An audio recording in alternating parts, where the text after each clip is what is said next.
Pernahkah engkau bertanya, apakah jalan yang kita tempuh ini benar, ataukah kita hanya mengikuti jejak mereka yang datang sebelum kita tanpa pernah benar-benar mencari kebenaran?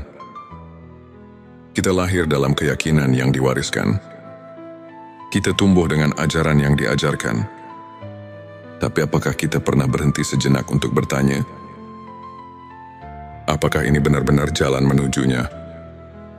Dulu mereka berkata ini kebenaran. Tapi bagaimana jika mereka keliru? Apakah kita akan ikut tersesat hanya karena mengikuti mereka? Tanpa bertanya, apakah kita harus menanggung akibat dari kesalahan yang bahkan bukan milik kita? Ini bukan sekadar ayat. Ini adalah pertanyaan yang mengguncang hati. Sebuah renungan tentang hakikat keimanan dan tanggung jawab atas jiwa kita sendiri. Bismillahirrahmanirrahim. Assalamualaikum warahmatullahi wabarakatuh. Salam tilawah semesta. Hamdan wa syukran lillah. Allahumma sholli ala sayyidina Muhammad. Sahabat tilawah yang dirahmati Allah. Baiklah, karena ini urusan agama, jadi harus sesuai dengan contohnya. Siapa yang menjadi contoh di dalam agama Islam selain Rasulullah Shallallahu Alaihi Wasallam yang diutus oleh Allah untuk menyampaikan ajaran agama dan terus diberi contoh untuk menjalankannya? Jadi kita harus menelusurinya dari contoh tersebut. Di manakah Nabi SAW menerima agama? Kedua, di waktu bagaimana Nabi SAW menerima agama? Dan apa yang dimaksud agama itu? Ada 3 pertanyaan untuk kita jawab. Sebelumnya silakan bersolawat terlebih dahulu, agar terus terhubung dengan Nur Muhammad dan hakikat Muhammad. Tentu saja, silakan tulis solawat terbaik Anda yang sudah biasa Anda gunakan sehari-hari di kolom komentar sebagai bentuk kecintaan kita kepada Rasulullah Shallallahu Alaihi Wasallam. Masya Allah, betapa besar nikmat yang Allah berikan hanya dengan bersolawat. Sahabat tilawahku, untuk menjawab pertanyaan tadi di awal, kita harus mulai belajar agama secara detail dan mendalam. Kita mulai dengan sabda wahyu Allah Subhanahu wa Ta'ala di surat kedua ayat 185 yang berbunyi sebagai berikut. Bulan Ramadan, bulan yang di dalamnya diturunkan permulaan Al-Quran sebagai petunjuk bagi manusia, dan penjelasan-penjelasan mengenai petunjuk itu dan pembeda antara yang hak dan yang batil. Nah, di sini baru sepotong ayat juga sudah memberi penjelasan. Nabi Muhammad menerima wahyu pertama di bulan Ramadan. Berarti Nabi pada waktu itu lagi berpuasa, bukan di waktu perut kenyang. Kalau diteliti semua Nabi dan Rasul, tidak ada yang lagi kenyang perutnya. Boleh saudara teliti sejarahnya. Jadi kalau saudara mau sesuai dengan ajarannya, kita harus menelusuri contohnya. Tapi itu juga harus ada petunjuk jalannya. Karena kata orang tua, tak kawuruh tanpa guru. Ini ada kekhususan untuk menerimanya. Tidak semua kiai atau ustadz yang bisa menjelaskannya. Jadi kita sedikitnya harus mencari dahulu guru yang bisa menjelaskannya, juga guru yang kuat hukumnya dari Al-Quran atau hadits untuk menunjukkan kebenarannya. Apa yang kita tuju tersebut?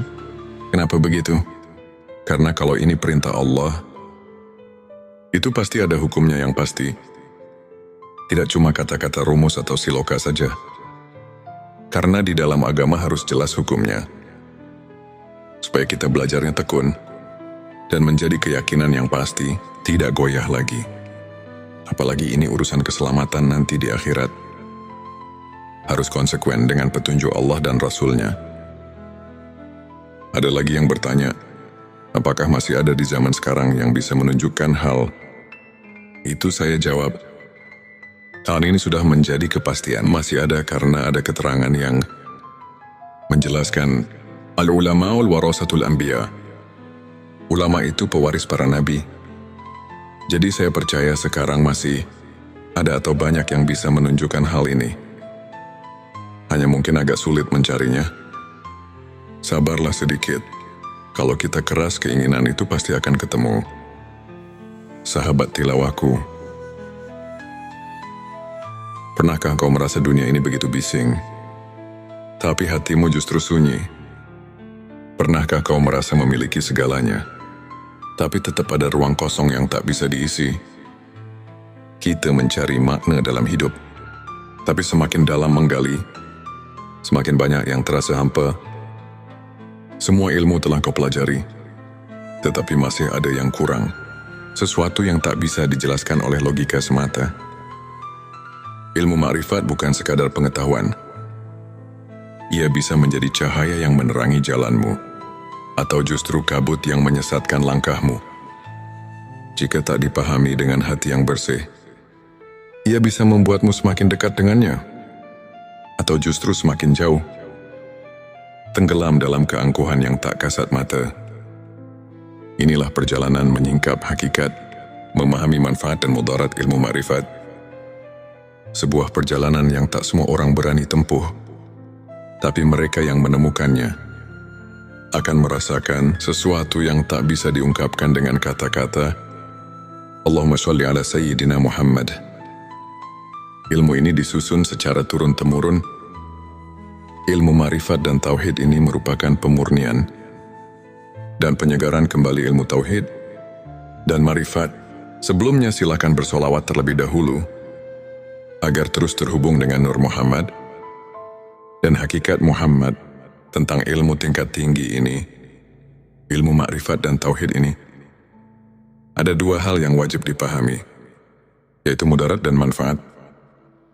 Segi mudaratnya ialah ada kalanya membawa orang menjadi sesat atau musyrik, dan ada kalanya membawa orang jadi apatis, mengasingkan diri dari pergaulan masyarakat ramai, dan secara mutlak memandang dunia ini sebagai tempat kotoran dan merusak, padahal dunia ini tempat beramal, bekerja dan berjuang untuk kebahagiaan umat manusia di dunia.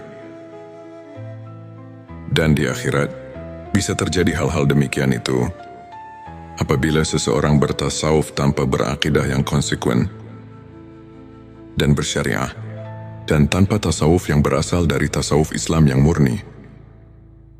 Dengan akidah yang hasil dari makrifat sebenarnya, itu kita pasti bisa merasakannya sendiri dengan khoti, karena mereka itu pasti mengenalnya dengan araf, tauhobi, birobi, sehingga betul-betul mempercayainya.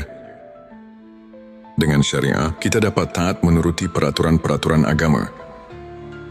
Dan dari ilmu ma'rifat dan ilmu tauhidlah kita bisa merasakan dalam batin kita, mengenal Tuhan untuk siapa dipersembahkan amal ibadah kita, dan sebagai kontrol jiwa untuk khusyuk kepadanya. Segi manfaatnya ialah karena tauhid merupakan dasar pokok kekuatan batin, pembersih jiwa dari kemusyrikan dalam hati, dan penumpuk iman, penyubur amal saleh, semata-mata mencari keridhaan Allah, memperkuat daya juang dengan sifat yang bernilai tinggi, membina tata hidup dan kehidupan, terutama untuk membina mental pembangunan atas dasar-dasar tasawuf. Maka Islam akan lebih mampu membangun kemajuan dunia, dan terutama pada pembangunan nasional kita sekarang. Ini maka sesuai dengan tujuan channel Tilawah Semesta ini, menunjukkan pentingnya ilmu ma'rifat dan tauhid untuk menjadi referensi, acuan keilmuan yang lebih mendalam untuk umat Islam yang masih sama-sama membutuhkannya. Maka untuk itu saya sangat mengharapkan agar channel dan video ini dapat dicerna, diterima dan diteliti, dan harus hati-hati dalam mengambil kesimpulan, karena channel Tilawah Semesta ini sangat mendalam sebagai bahan studi, di mana ilmu tauhid merupakan pusat keyakinan dalam hati. Karena umat Islam tanpa keyakinan itu nol besar. Selain daripada itu, ialah agar remaja kita dapat terisi jiwanya dengan ajaran tauhid dalam rangka membina mental agama Islam. Jangan goyah lagi, sehingga pembangunan kita jadi bersih dari hal yang dilarang Allah Subhanahu wa Ta'ala. Semoga channel ini sesuai dengan tujuan kita semua. sesuai dengan agama Islam. Dan bagi masyarakat bangsa Indonesia, semoga Tuhan melimpahkan rahmat-Nya kepada kita semua. Sahabat tilawahku, saya di sini akan mencoba meneruskan pembahasan yang berjudul Ilmu Ma'rifat dan Tauhid. Ilmu makrifat tingkat tinggi. Sesuai dengan permintaan jemaah, sebenarnya jika bahasan ini dilanjutkan, ini pasti banyak sekali yang menyangkut kata-kata asroria, rahasia yang memang sedikitnya menyangkut pada keterangan yang bersifat asroria, seperti yang tercantum di dalam kitab Sirur, asror yang berbunyi, kufran, artinya sesungguhnya menjelaskan tentang rahasia ketuhanan, adalah hukumnya kufur. Juga ada lagi keterangan yang berbunyi, man arafalahu kala lisanuhu, artinya barang siapa yang telah mengenal Tuhannya, maka lipatkanlah lidahmu. Kitab Durun Nafis, sahabat tilawahku, dengan dua keterangan, ini kami merasa takut untuk kelanjutannya. Tapi setelah lama kami pikir, juga dalam hati merasa kasihan untuk generasi selanjutnya. Bagaimana kalau umat Islam untuk masa depan semakin jauh dengan yang sebenarnya? Seperti di zaman sekarang yang bisa kita lihat bersama, sudah jauh dengan aturan yang sebenarnya. Banyak orang yang sudah tidak hormat lagi kepada orang tua, sudah kurang adil dengan sesama manusia, nyawa orang sudah tidak ada harganya lagi, pembunuhan di mana-mana, yang intinya sudah tidak merasa takut sama Allah Subhanahu wa Ta'ala. Maka dengan ini, kami akan memberanikan diri di dalam channel Tilawah Semesta ini untuk siap melanjutkan pembahasan tentang ilmu makrifat tingkat tinggi, ilmu makrifat dan tauhid, karena kami merasa khawatir untuk masa yang akan datang kalau tidak ada peringatan dari ulama-ulama sekarang dengan cara membeberkan hukum-hukum Allah dan Rasul-Nya. Itu jelas untuk masa yang akan datang akan lebih parah lagi daripada sekarang. Dan karena Allah telah berfirman yang dicatat dalam Al-Quran surat ketiga ayat 79, yang artinya sebagai berikut, hendaklah kamu menjadi orang-orang Rabbani, karena kamu selalu mengajarkan Alkitab, dan disebabkan kamu tetap mempelajarinya. Sekarang mari kita tanya diri kita masing-masing, apakah kita sekarang ingat pada Allah? Di sini kita harus bertanya kepada hati kita yang jujur. Jangan membohongi diri sendiri, karena di sini bukan ditanya ingat pada namanya, tapi di sini ditanya ingat pada Tuhannya, yang diberi nama Allah, yang diberi nama Tuhan. Kenapa pertanyaan seperti ini? Karena banyak sekali orang cuma ingat kepada namanya saja, bukan ingat kepada Allahnya, ingat kepada Tuhannya. Allahumma sholli ala Sayyidina Muhammad. Kami merasa khawatir untuk masa yang akan datang. Kami akan memberanikan diri di channel Tilawah Semesta ini untuk siap melanjutkan pembahasan tentang ilmu makrifat tingkat tinggi, ilmu makrifat dan tauhid, karena Allah telah berfirman yang dicatat dalam Al-Quran surat ketiga ayat 79, yang artinya sebagai berikut, hendaklah kamu menjadi orang-orang Rabbani, karena kamu selalu mengajarkan Alkitab, dan disebabkan kamu tetap mempelajarinya. Maka dengan ini, insya Allah semoga Allah memberikan taufik dan hidayahnya, sehingga bisa lancar untuk kelanjutannya, dalam upaya menumbuh suburkan ilmu dan iman secara ruhul. Islam sebagaimana dimaklumi bersama, di tengah-tengah masyarakat kita telah berkembang pesat ilmu-ilmu ke-Islaman seperti ilmu kalam, ilmu tafsir, ilmu hadis fiqih, tasawuf, dan lain-lain. Semua ilmu ini dijabarkan oleh masyarakat dalam kehidupan mereka sehari-hari, sehingga dapat membentuk kehidupan agamis. Tentu kondisi seperti ini hendaknya terus dipelihara dan tumbuh kembangkan dalam rangka meningkatkan keimanan dan ketakwaan terhadap Allah yang Maha Esa. Sebelumnya silahkan bersolawat terlebih dahulu. agar terus terhubung dengan Nur Muhammad dan hakikat Muhammad Masya. Allah betapa besar nikmat yang Allah berikan hanya dengan bersolawat. Sahabatku, sahabat tilawah semesta yang dimuliakan Allah. Firman Allah dalam surat ke-7 ayat 172 yang artinya sebagai berikut. Dan ingatlah ketika Tuhanmu mengeluarkan anak Adam dari punggung sulbi, mereka mengambil kesaksian terhadap jiwa mereka. Seraya Tuhan berfirman, "Bukankah aku Tuhanmu?" Mereka menjawab, "Ya betul, kami menjadi saksi, supaya kamu nanti pada hari berhenti tidak mengatakan sesungguhnya kami orang yang lalai, atau tidak diberi peringatan tentang hal ini." Di dalam ayat ini, kalau betul-betul dihayati dan ditafakuri secara jernih, tentu kita merasakan kejutan dengan ayat ini, karena ayat ini menggugah hati kita. Di dalam ayat ini Allah memberitahu pada segenap manusia yang ada di dunia ini, sebagaimana firman Allah barusan, manusia yang ada di dunia ini semuanya sudah dipersaksikan terlebih dahulu kepada Allah. Sebelum manusia lahir ke bumi ini, dipersaksikannya waktu di dalam rahim ibunya. Menurut keterangan dalam hadis Bukhari, di bab kejadian makhluk halaman 733 ayat 9, Rasulullah telah menerangkan, dipersaksikannya di alam arwah, di waktu kandungan umur 4 bulan di dalam kandungan sang ibu. Menurut firman Allah tadi, supaya di hari berhenti jangan lupa lagi pada Allah. Jadi menurut ayat ini, kita semua sebagai manusia jangan leha-leha atau jangan hidup terlena karena kita diamat-amati. Maka jangan lupa pada Allah sang pencipta alam semesta. Dengan hati yang jujur, jangan mendustai diri sendiri. Sebagaimana keterangan dari Imam Ghazali yang berbunyi, tanyalah hatimu, tanyalah dan tanyalah hatimu. Walau orang lain memberi fatwa, disinilah kita harus jeli untuk mentafakuri ayat-ayat yang berkaitan dengan perasaan yang ada di dalam hati kita. Ayat ini memberi perangsang pada kita masing-masing, supaya hati kita ini jangan ketiduran, sehingga kita terlena dengan apa yang ada di dunia ini.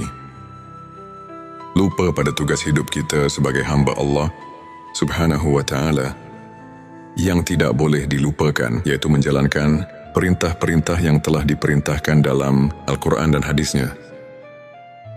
Dalam ayat tadi di atas Allah telah memberi peringatan kepada kita semua. Kita jangan lupa kepada Allah Subhanahu wa Ta'ala Tuhan kita. Sekarang mari kita tanya diri kita masing-masing, apakah kita sekarang ingat pada Allah? Di sini kita harus bertanya kepada hati kita yang jujur. Jangan membohongi diri sendiri. Karena di sini bukan ditanya ingat pada namanya Tuhan, tapi di sini ditanya ingat pada Tuhannya, yang diberi nama Allah, yang diberi nama Tuhan. Kenapa pertanyaan seperti ini? Karena banyak sekali orang cuma ingat kepada namanya saja.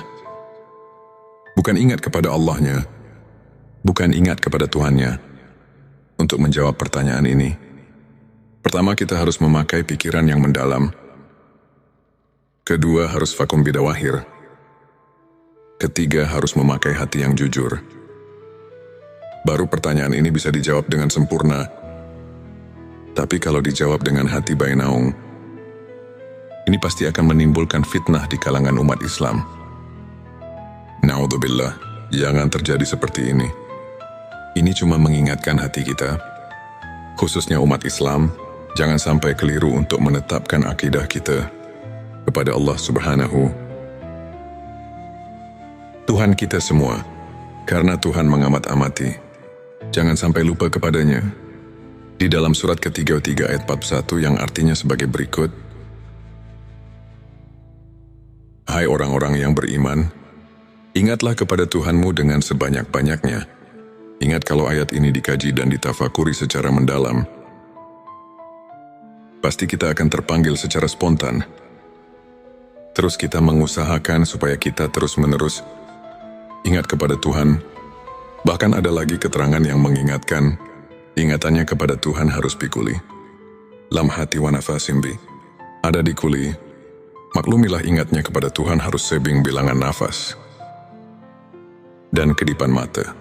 Ada lagi keterangan di dalam surat ke-7 ayat 205, yang artinya sebagai berikut, dan sebutlah nama Tuhanmu dalam hatimu, dengan menyatakan diri dan rasa takut, dan dengan tidak mengeraskan suara di waktu pagi dan petang, dan janganlah kamu termasuk orang-orang yang lalai. Sahabat tilawahku, fathur di sini artinya, ingat-ingat itu pekerjaan hati. Sedangkan hati itu kalau kita rasakan bukan pekerjaan lisan, tapi pekerjaan hati bisa ingat kalau ada pemberian dari dua panca indera, ialah dari telinga dan mata. Kalau tidak ada pemberian dari dua panca indera, itu tidak akan ada di dalam hati. Cobalah kita rasakan, bisa ingat pada yang kamu belum ketahui. Itu tidak mungkin, tapi awas pendengaran.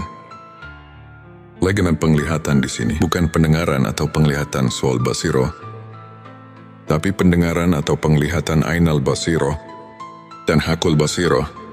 Karena kalau penglihatan sual basiro cuman bisa mendengar dan melihat yang kita lihat bersama, seperti gunung laut, batu pepohonan, hewan dan sebagainya yang sama-sama kita lihat. Bukan itu yang dimaksud. Untuk mencapai derajat tingkat ainal basiroh dan hakul basiroh, hanya orang-orang tertentu saja. Ini cuma mengingatkan supaya jangan menafsirkan kepada pendengaran atau penglihatan suaul basiroh. Disinilah kita harus hati-hati, jangan sampai cepat-cepat mengambil kesimpulan. Jadi harus diteliti dan ditafakuri yang lebih mendalam dulu, supaya jangan ada perselisihan paham di antara kita umat Islam. Sahabat tilawahku yang dirahmati Allah, untuk mengingat sebenarnya kepada Tuhan, kita harus suluk terlebih dahulu kepada guru antuk pituduh yang benar-benar ahli, karena tidak semua kiai, ajengan dan ustadz yang bisa mengajarkan hal ini. Ada kekhususan untuk arif billah yang bisa untuk hal itu. Dengan sangat pentingnya untuk mengingat Tuhan, kita harus berusaha sekuat tenaga. Karena kalau kita lupa kepada Tuhan sekarang, apalagi nanti di akhirat, pasti kita akan lupa. Sedangkan kalau kita lupa, karena tidak diberitahu oleh kedua orang tua, maka itu pun tidak bisa menghisap kepadanya. Sebagaimana firman Allah di surat ke-7 ayat 173. Surat Al-A'raf sudah memberi peringatan kepada kita yang berbunyi, atau agar kamu tidak mengatakan, sesungguhnya orang-orang tua kami telah mempersekutukan Tuhan sejak dahulu, sedang kami ini adalah anak-anak keturunan yang datang sesudah mereka. Maka apakah engkau akan membinasakan kami karena perbuatan orang-orang yang sesat dahulu? Quran Surat Al-A'raf ayat 173. Nah di sini marilah semua, khususnya orang-orang yang beriman, mari kita bangkitkan pikiran kita untuk penelitian, mentafakuri ayat ini, karena sudah jelas dan dapat kita pahami tadi. Ayat 172. Dan ditegaskan lagi dengan ayat 173. Ini benar-benar Tuhan melarang lupa kepadanya. Juga jangan menyalahkan kedua orang tua, apalagi menghisapnya, karena kita sebetulnya sudah diberitahu oleh Tuhan melalui wahyunya kepada Nabi Muhammad Shallallahu Alaihi Wasallam bahwa kita semua sudah mengatakan, qalu bala syahidna.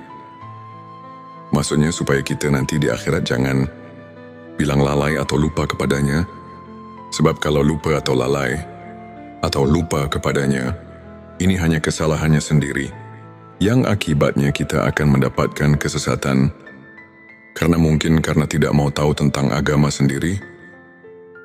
Karena itulah kita jadi bodoh. Bodoh tentang persaksian kepadanya. Bodoh itu karena lupa. Lupa itu jadi kita bodoh. Sama yang telah dikatakan di dalam kitab Sirur Asror. Di situ dikatakan, penyebab tapi hati adalah karena lupa. Dengan lupa kita jadi bodoh. Bodoh dalam urusan ketuhanan. Setelah manusia berjanji di alam arwah, seberapa sering kita menyalahkan masa lalu. Menyalahkan orang tua, menyalahkan mereka yang lebih dulu hidup sebelum kita. Kita berkata, aku tidak tahu, mereka tidak mengajariku. Mereka telah sesat, maka wajar jika kami pun tersesat. Tapi benarkah begitu? Kita lupa bahwa setiap hati punya tanggung jawabnya sendiri. Kita lupa bahwa iman bukan sekadar warisan, tapi pencarian. Jika kita masih berada dalam kebingungan, itu bukan salah mereka. Itu karena kita sendiri belum benar-benar mengenal Tuhan, belum benar-benar mengingatnya. Bukan hanya namanya, tapi dirinya yang sebenarnya. Maka sebelum jari ini menunjuk orang lain, sudahkah hati ini benar-benar mencarinya? Kita lahir dalam keyakinan yang diwariskan. Kita tumbuh dengan ajaran yang diajarkan. Tapi apakah kita pernah berhenti sejenak untuk bertanya, apakah ini benar-benar jalan menujunya? Ini bukan sekadar ayat. Ini adalah pertanyaan yang mengguncang hati. Sebuah renungan tentang hakikat keimanan dan tanggung jawab atas jiwa kita sendiri. Allahumma sholli ala Sayyidina Muhammad. Di sini marilah semua, khususnya orang-orang yang beriman, mari kita bangkitkan pikiran kita untuk meneliti, mentafakuri ayat ini. Firman Allah di surat ke-7, ayat 173 sudah memberi peringatan kepada kita, yang berbunyi, atau agar kamu tidak mengatakan, sesungguhnya orang-orang tua kami telah mempersekutukan Tuhan sejak dahulu, sedang kami ini adalah anak-anak keturunan yang datang sesudah mereka. Maka apakah engkau akan membinasakan kami karena perbuatan orang-orang yang sesat dahulu? Petik 2 Quran Surat Al-A'raf ayat 173. Di sini sudah jelas dan dapat kita pahami. Ini benar-benar Tuhan melarang, lupa kepadanya juga. Jangan menyalahkan kedua orang tua, apalagi menghisapnya, karena kita sebetulnya sudah diberitahu oleh Tuhan melalui wahyunya kepada Nabi Muhammad Shallallahu Alaihi Wasallam bahwa kita semua sudah mengatakan, qalu bala syahidna. Maksudnya supaya kita nanti di akhirat jangan bilang lalai atau lupa padanya, sebab kalau lupa atau lalai atau lupa kepadanya,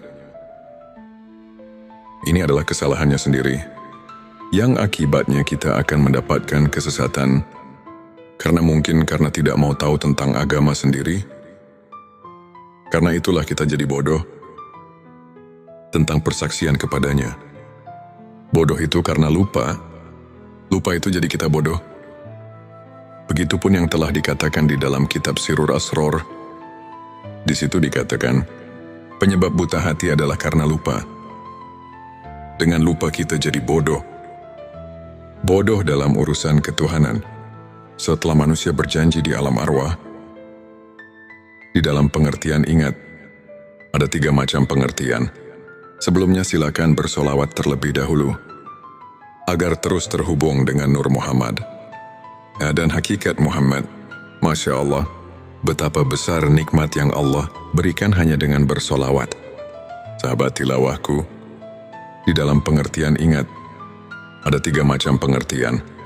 Yang pertama, ada yang mengartikan harus banyak zikir, atau wirid membacakan kalimat thayyibah. Contohnya seperti takbir, tahmid, tahlil, dan sebagainya. Yang kedua, ada juga yang menafsirkan harus banyak ingat itu, dengan memperaturkan hukum-hukumnya. Seperti di dalam kehidupan sehari-hari, kita harus sesuai dengan aturan Tuhan. Jangan mengerjakan pekerjaan sekehendak hawa nafsu kita, karena nanti semua perilaku kita harus dipertanggungjawabkan. Yang ketiga, ada juga yang menafsirkan banyak ingat itu adalah sebagaimana yang telah dijabarkan di dalam kitab-kitab tasawuf, seperti dalam di kitab Al-Hikam.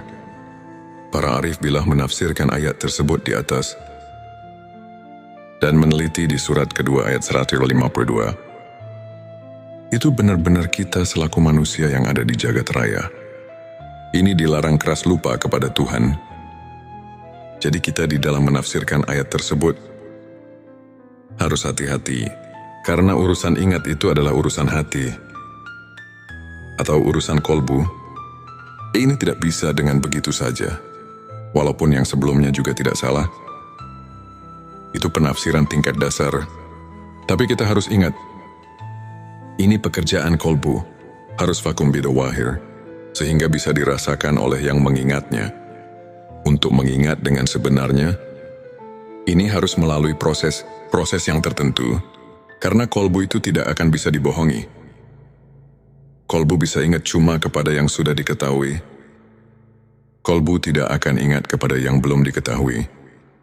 Coba saja kita sama rasakan, atau tanya hati kita masing-masing.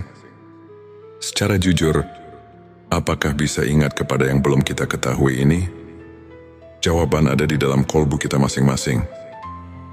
Untuk lebih jelasnya, ada keterangan di dalam kitab Sirur Asror, di halaman 80, di situ telah dijelaskan. Yang artinya, yang dikatakan zikir ruh, itu adalah menyaksikan sifat tajalinya. Di dalam keterangan ini ada kalimat zikir. Di sini mana zikir bukan nyebut atau yang dikatakan wirid. Tapi zikir di sini ialah mengetahui atau menyaksikan. Tapi untuk ingat itu, harus mengetahui dahulu kepada yang akan diingatnya. Apalagi ini urusan akidah. Akidah ketuhanan harus betul-betul positif kepada yang akan diingatnya. Sebagaimana yang kita maklumi bersama, kita setiap ibadah solat suka mengucapkan Abdulul zikri falam anahu la ilaha illallah. Artinya cukup-cukupnya ingat itu adalah ketahuilah bahwa tidak ada lagi Tuhan kecuali Allah. Di dalam ayat ini, kita semua sudah maklum. Bahkan para arif bilah di dalam kitab tasawuf dan di kitab Al-Hikam, ayat ini betul-betul menunjukkan keharusan marifat kepada Tuhan, maksudnya supaya kita ingatnya kepada Tuhan. Benar-benar vakum bidawahyu, terasa benarnya dengan kolbunya sendiri. Karena man lem yazuk lem yadri. Siapa yang tidak merasakan, barang tentu tidak akan mengetahuinya. Kita harus jujur, jangan membohongi diri sendiri.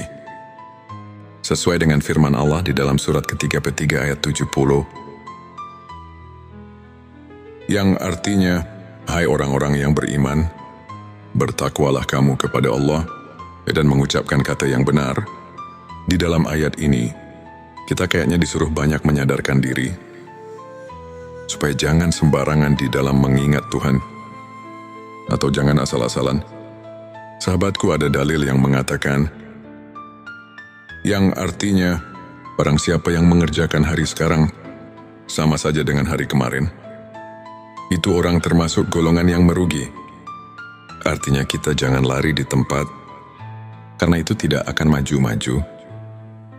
Tapi seharusnya, sebagaimana yang telah dikatakan oleh Sayyidina Ali, yang artinya, dan barang siapa mengerjakan hari, ini lebih baik dari hari kemarin. Itu tandanya orang yang mendapat keuntungan. Sahabat tilawah yang dimuliakan Allah. Ada pertanyaan dari jemaah. Pak, maaf saya mau bertanya, boleh enggak? Kami jawab boleh saja. Karena kita harus benar-benar mengerti dan bisa merasakannya sendiri. Apa yang ditanyakan?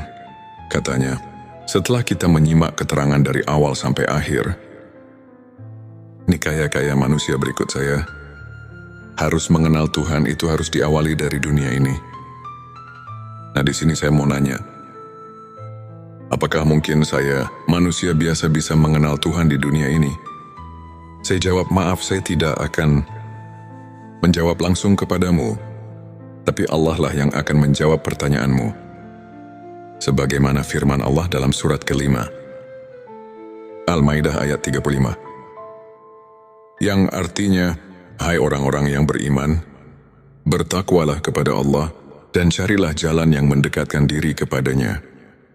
Dan berjihadlah di jalannya, agar kamu mendapat keberuntungan.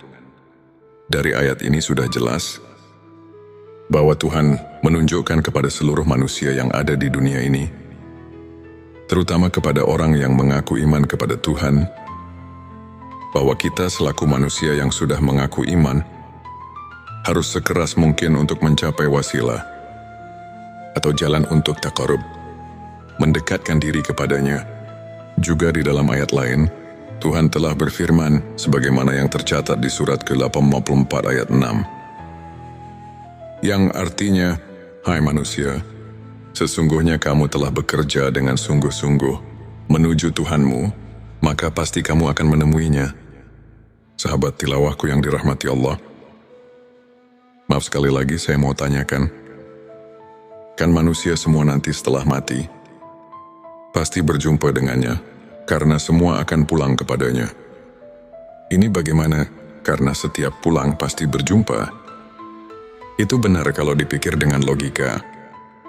Tapi kita harus mencari bukti kebenarannya dari ayat atau hadits yang khoti, supaya bisa dipertanggungjawabkan. Karena ini urusan akidah yang harus benar-benar nasyun, andalilin, sesuai dengan dalil-dalilnya dari Allah dan Rasulnya. Tapi kami menemukan salah satu hadits Syahihul Bukhari. Di situ ada keterangan yang berbunyi. Hadits ini diriwayatkan oleh Anas bin Malik. Anas bin Malik mendengar perkataan Mu'ad bin Jabal. Mu'ad bin Jabal mendengar langsung dari Rasulullah Shallallahu Alaihi Wasallam. Rasulullah bersabda, barang siapa yang berjumpa dengan Tuhannya dengan tidak adanya keadaan musyrik kepadanya, maka dia akan masuk surga. Dari hadits tersebut kalau kita kaji dan tafakuri, pasti kita dapat mengambil kesimpulan kalau kita semua nanti di akhirat bisa bertemu dengan Tuhan. Itu jelas semuanya akan masuk surga. Jadi kalau semuanya akan masuk surga, untuk apa kita di dunia ini berbuat baik? Dan kenapa Tuhan menyuruh berbuat baik di dunia ini? Nah, di sini kita harus berpikir lebih jauh. Mari kita jelaskan supaya kita dapat mengerti. Memang semuanya manusia, bukan satu persatu lagi. Tapi semuanya hanya roh manusia. Tidak semuanya bertemu dengan Tuhannya. Orang yang bertemu dengan Tuhannya hanya orang-orang yang tertentu saja. Yang dimaksud orang tertentu itu ialah orang-orang yang sudah mengenal Tuhan di dunianya. Firman Allah dalam surat ke-17 ayat 72, Tuhan telah memberitahu sebagaimana artinya. Dan barang siapa yang buta hatinya di dunia ini, niscaya di akhirat nanti ia akan lebih buta pula dan lebih tersesat dari jalan. Yang benar buta di sini barang tentu kepada Tuhan. Dan umpama diartikan buta kepada ilmu, itu tidak mungkin, karena di akhirat bukan tempatnya cari ilmu atau berilmu. Di kitab Usuluddin juga sudah diterangkan, yang artinya, barang siapa yang buta di dunianya kepada Tuhan, maka bagaimana nanti di akhiratnya? Nah, di sini sudah jelas dan kita pasti bisa mengerti. Jadi inilah yang kita harus takuti, atau yang dikatakan haus sahabatku. Yang penting harus ada keinginan dahulu, dari hati yang tulus.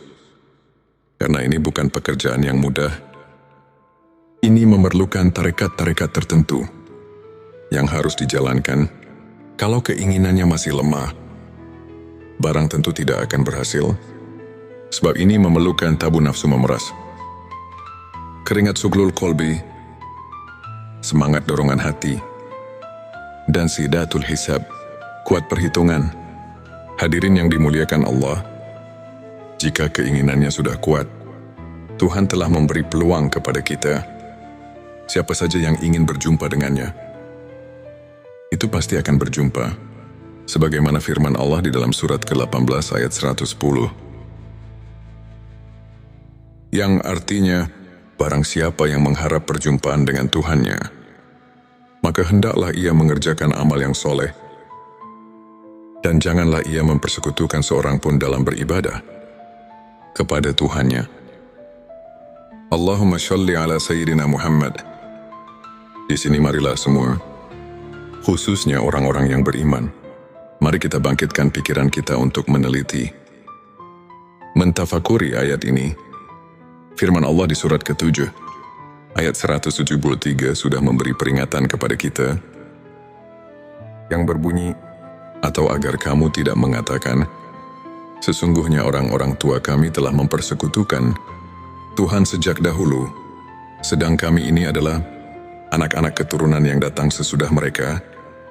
Maka apakah engkau akan membinasakan kami karena perbuatan orang-orang yang sesat dahulu? Petik 2 Quran Surat Al-A'raf ayat 173. Di sini sudah jelas dan dapat kita pahami, ini benar-benar Tuhan melarang, lupa kepadanya juga. Jangan menyalahkan kedua orang tua, apalagi menghisapnya, karena kita sebetulnya sudah diberitahu oleh Tuhan melalui wahyunya kepada Nabi Muhammad Shallallahu Alaihi Wasallam bahwa kita semua sudah mengatakan, qalu bala syahidna, maksudnya supaya kita nanti di akhirat jangan bilang lalai atau lupa padanya, sebab kalau lupa atau lalai atau lupa kepadanya, ini adalah kesalahannya sendiri, yang akibatnya kita akan mendapatkan kesesatan, karena mungkin karena tidak mau tahu tentang agama sendiri. Karena itulah kita jadi bodoh tentang persaksian kepadanya. Bodoh itu karena lupa itu jadi kita bodoh. Begitupun yang telah dikatakan di dalam kitab Sirur Asror. Di situ dikatakan, penyebab buta hati adalah karena lupa. Dengan lupa kita jadi bodoh. Bodoh dalam urusan ketuhanan. Setelah manusia berjanji di alam arwah, di dalam pengertian ingat, ada 3 macam pengertian. Sebelumnya silakan bersolawat terlebih dahulu, agar terus terhubung dengan Nur Muhammad. Dan hakikat Muhammad, Masya Allah, betapa besar nikmat yang Allah berikan hanya dengan bersolawat. Sahabat tilawahku, di dalam pengertian ingat, ada 3 macam pengertian. Yang pertama, ada yang mengartikan harus banyak zikir, atau wirid membacakan kalimat thayyibah.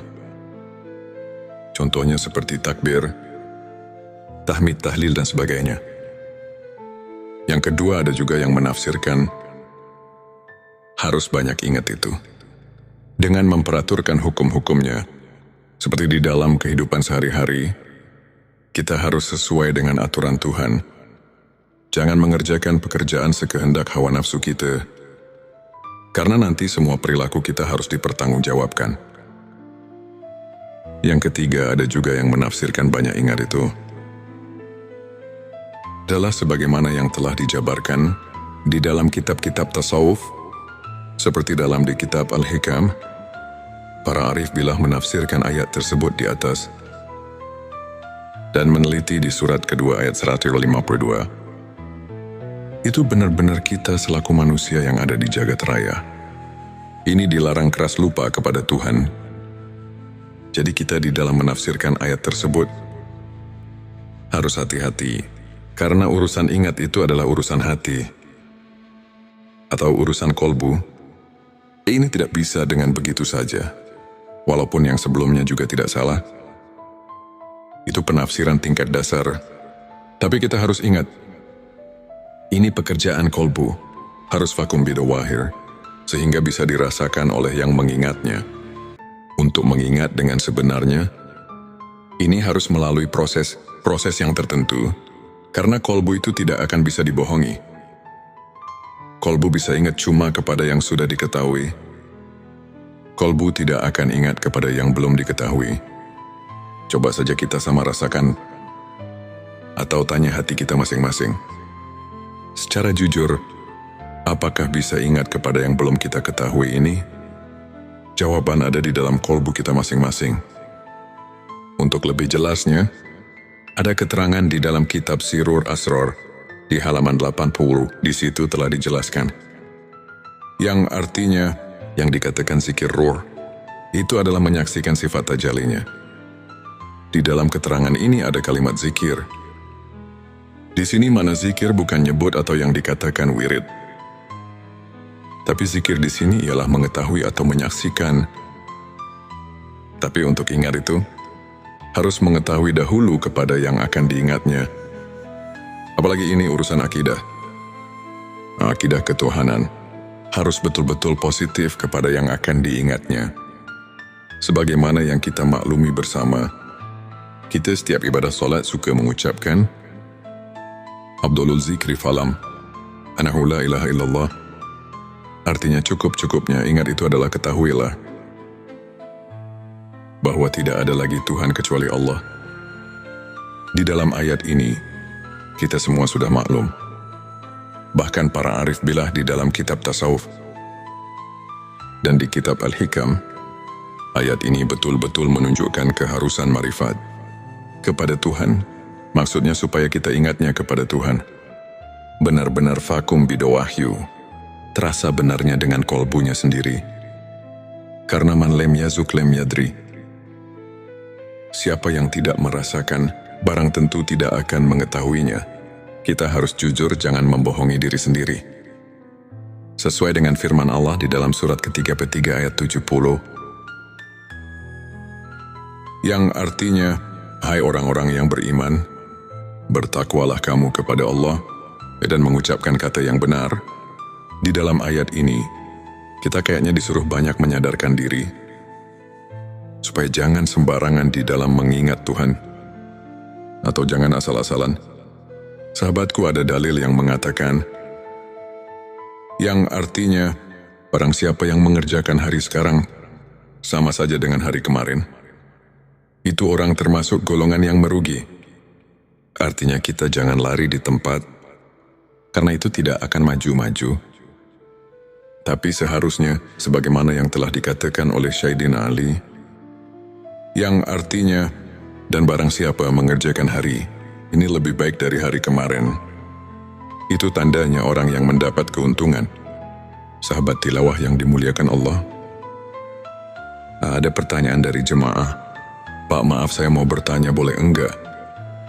Kami jawab boleh saja. Karena kita harus benar-benar mengerti dan bisa merasakannya sendiri. Apa yang ditanyakan? Katanya, setelah kita menyimak keterangan dari awal sampai akhir, ini kaya-kaya manusia berikut saya, harus mengenal Tuhan itu harus diawali dari dunia ini.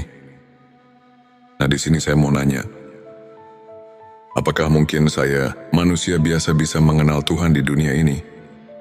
Saya jawab, maaf, saya tidak akan menjawab langsung kepadamu, tapi Allah lah yang akan menjawab pertanyaanmu. Sebagaimana firman Allah dalam surat ke-5, Al-Maidah ayat 35. Yang artinya, hai orang-orang yang beriman, bertakwalah kepada Allah dan carilah jalan yang mendekatkan diri kepadanya, dan berjihadlah di jalannya, agar kamu mendapat keberuntungan.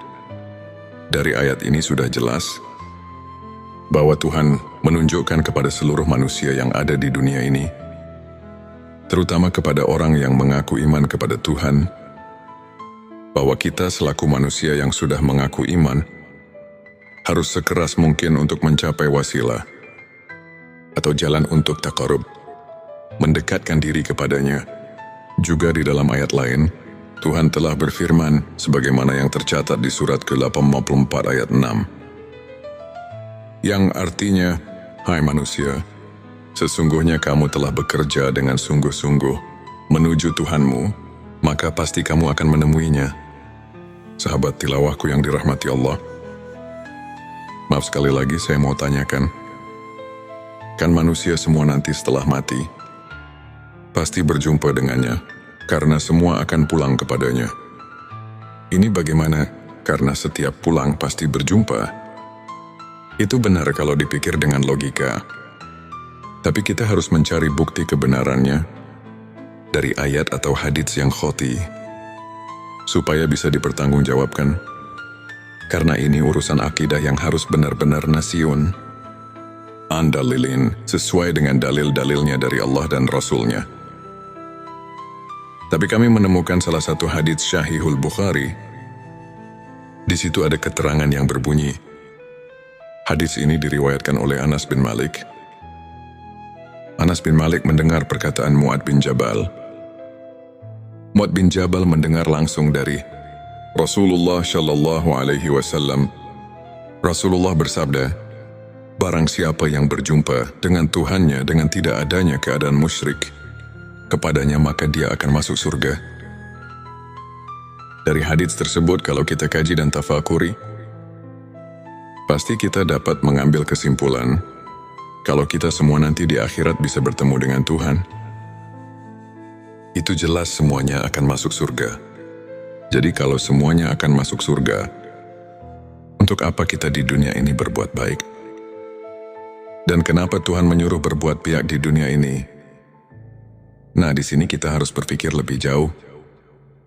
Mari kita jelaskan supaya kita dapat mengerti. Memang semuanya manusia, bukan satu persatu lagi. Tapi semuanya hanya roh manusia. Tidak semuanya bertemu dengan Tuhannya. Orang yang bertemu dengan Tuhannya hanya orang-orang yang tertentu saja. Yang dimaksud orang tertentu itu ialah orang-orang yang sudah mengenal Tuhan di dunianya. Firman Allah dalam surat ke-17 ayat 72, Tuhan telah memberitahu sebagaimana artinya. Dan barang siapa yang buta hatinya di dunia ini, niscaya di akhirat nanti ia akan lebih buta pula dan lebih tersesat dari jalan. Yang benar buta di sini barang tentu kepada Tuhan. Dan umpama diartikan buta kepada ilmu, itu tidak mungkin, karena di akhirat bukan tempatnya cari ilmu atau berilmu.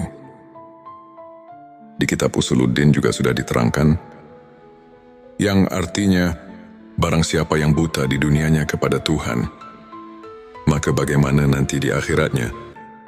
Nah, di sini sudah jelas dan kita pasti bisa mengerti. Jadi inilah yang kita harus takuti, atau yang dikatakan haus sahabatku. Yang penting harus ada keinginan dahulu, dari hati yang tulus. Karena ini bukan pekerjaan yang mudah. Ini memerlukan tarekat-tarekat tertentu yang harus dijalankan. Kalau keinginannya masih lemah, barang tentu tidak akan berhasil. Sebab ini memerlukan tabu nafsu memeras, keringat suglul kolbi, semangat dorongan hati, dan sidatul hisab, kuat perhitungan. Hadirin yang dimuliakan Allah, jika keinginannya sudah kuat, Tuhan telah memberi peluang kepada kita. Siapa saja yang ingin berjumpa dengannya, itu pasti akan berjumpa. Sebagaimana firman Allah di dalam surat ke-18 ayat 110. Yang artinya, barang siapa yang mengharap perjumpaan dengan Tuhannya, maka hendaklah ia mengerjakan amal yang soleh. Dan janganlah ia mempersekutukan seorang pun dalam beribadah kepada Tuhannya. Allahumma sholli ala Sayyidina Muhammad. Di sini marilah semua, khususnya orang-orang yang beriman, mari kita bangkitkan pikiran kita untuk meneliti, mentafakuri ayat ini. Firman Allah di surat ke-7, ayat 173 sudah memberi peringatan kepada kita, yang berbunyi, atau agar kamu tidak mengatakan, sesungguhnya orang-orang tua kami telah mempersekutukan Tuhan sejak dahulu, sedang kami ini adalah anak-anak keturunan yang datang sesudah mereka. Maka apakah engkau akan membinasakan kami karena perbuatan orang-orang yang sesat dahulu? Petik 2 Quran Surat Al-A'raf ayat 173. Di sini sudah jelas dan dapat kita pahami. Ini benar-benar Tuhan melarang, lupa kepadanya juga. Jangan menyalahkan kedua orang tua, apalagi menghisapnya, karena kita sebetulnya sudah diberitahu oleh Tuhan melalui wahyunya kepada Nabi Muhammad Shallallahu Alaihi Wasallam bahwa kita semua sudah mengatakan, qalu bala syahidna. Maksudnya supaya kita nanti di akhirat jangan bilang lalai atau lupa padanya, sebab kalau lupa atau lalai atau lupa kepadanya, ini adalah kesalahannya sendiri, yang akibatnya kita akan mendapatkan kesesatan, karena mungkin karena tidak mau tahu tentang agama sendiri, Karena itulah kita jadi bodoh tentang persaksian kepadanya. Bodoh itu karena lupa. Lupa itu jadi kita bodoh. Begitupun yang telah dikatakan di dalam kitab Sirur Asror. Di situ dikatakan, penyebab buta hati adalah karena lupa. Dengan lupa kita jadi bodoh. Bodoh dalam urusan ketuhanan. Setelah manusia berjanji di alam arwah, di dalam pengertian ingat, ada 3 macam pengertian. Sebelumnya silakan bersolawat terlebih dahulu, agar terus terhubung dengan Nur Muhammad.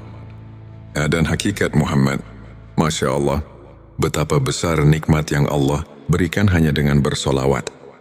Sahabat tilawahku, di dalam pengertian ingat, ada 3 macam pengertian.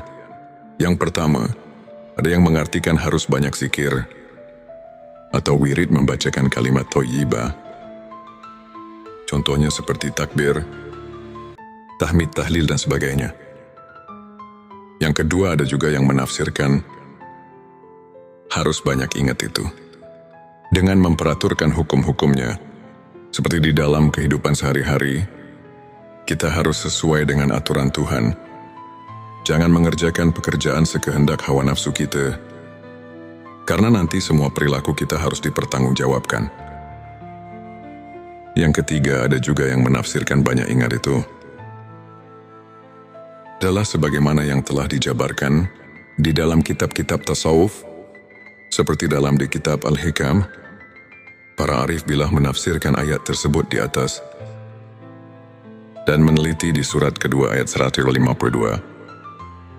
Itu benar-benar kita selaku manusia yang ada di jagat raya. Ini dilarang keras lupa kepada Tuhan. Jadi kita di dalam menafsirkan ayat tersebut harus hati-hati, karena urusan ingat itu adalah urusan hati atau urusan kolbu. Ini tidak bisa dengan begitu saja, walaupun yang sebelumnya juga tidak salah. Itu penafsiran tingkat dasar, tapi kita harus ingat, ini pekerjaan kolbu, harus vakum bidawahir, sehingga bisa dirasakan oleh yang mengingatnya. Untuk mengingat dengan sebenarnya, ini harus melalui proses yang tertentu, karena kolbu itu tidak akan bisa dibohongi. Kolbu bisa ingat cuma kepada yang sudah diketahui. Kolbu tidak akan ingat kepada yang belum diketahui. Coba saja kita sama rasakan, atau tanya hati kita masing-masing. Secara jujur, apakah bisa ingat kepada yang belum kita ketahui ini? Jawaban ada di dalam kolbu kita masing-masing. Untuk lebih jelasnya, ada keterangan di dalam kitab Sirur Asror di halaman 80. Di situ telah dijelaskan. Yang artinya, yang dikatakan zikir ruh, itu adalah menyaksikan sifat tajalinya. Di dalam keterangan ini ada kalimat zikir. Di sini mana zikir bukan nyebut atau yang dikatakan wirid. Tapi zikir di sini ialah mengetahui atau menyaksikan.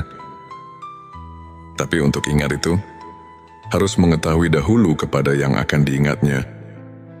Apalagi ini urusan akidah. Akidah ketuhanan harus betul-betul positif kepada yang akan diingatnya. Sebagaimana yang kita maklumi bersama, kita setiap ibadah solat suka mengucapkan Abdulul zikri falam, anahu la ilaha illallah. Artinya cukup-cukupnya ingat itu adalah ketahuilah bahwa tidak ada lagi Tuhan kecuali Allah. Di dalam ayat ini, kita semua sudah maklum. Bahkan para arif billah di dalam kitab tasawuf dan di kitab Al-Hikam, ayat ini betul-betul menunjukkan keharusan marifat kepada Tuhan. Maksudnya supaya kita ingatnya kepada Tuhan. Benar-benar vakum bidawahyu. Terasa benarnya dengan kolbunya sendiri. Karena man lem yazuk lem yadri. Siapa yang tidak merasakan, barang tentu tidak akan mengetahuinya. Kita harus jujur, jangan membohongi diri sendiri. Sesuai dengan firman Allah di dalam surat ke-33 ayat 70. Yang artinya, hai orang-orang yang beriman, bertakwalah kamu kepada Allah dan mengucapkan kata yang benar. Di dalam ayat ini, kita kayaknya disuruh banyak menyadarkan diri. supaya jangan sembarangan di dalam mengingat Tuhan, atau jangan asal-asalan. Sahabatku, ada dalil yang mengatakan, yang artinya, barang siapa yang mengerjakan hari sekarang, sama saja dengan hari kemarin, itu orang termasuk golongan yang merugi. Artinya kita jangan lari di tempat, karena itu tidak akan maju-maju. Tapi seharusnya, sebagaimana yang telah dikatakan oleh Sayyidina Ali, yang artinya, dan barang siapa mengerjakan hari, ini lebih baik dari hari kemarin. Itu tandanya orang yang mendapat keuntungan.